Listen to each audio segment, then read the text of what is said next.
C'est sûr, les vacances scolaires auront un peu taillé dans les rangs, mais les manifestants étaient bel et bien présents aujourd'hui à Lyon pour montrer tout l'amour qu'ils portent à Valérie Pécresse et à sa réforme. Écoutez, on n'a absolument rien obtenu, sinon de millimétriques ajustements sur le décret. Oui, je pense que les collègues sont encore plus en colère, qu'on ne soit toujours pas entendu, qu'à l'issue de la réunion avec notre président hier, il n'y ait pas eu un seul mot sur les mouvements qui agitent l'université depuis maintenant plus de 3 semaines. Je pense que ça ne peut que renforcer la colère et donc la mobilisation.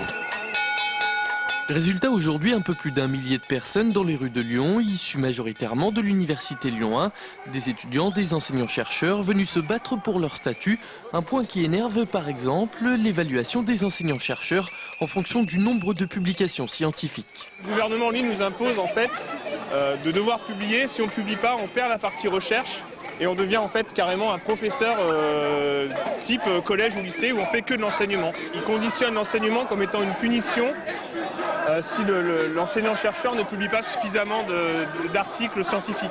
Et tout ça n'est qu'une partie du problème. Pour eux, l'intégralité du décret va à l'encontre de la recherche et du coup aujourd'hui, c'est toute une communauté qui se sent menacée.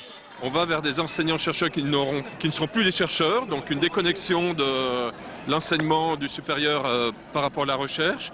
Donc la transformation à terme de l'université en un super lycée, de la licence en un super bac, c'est le retour à plusieurs décennies en arrière, donc plus de recherche à l'université.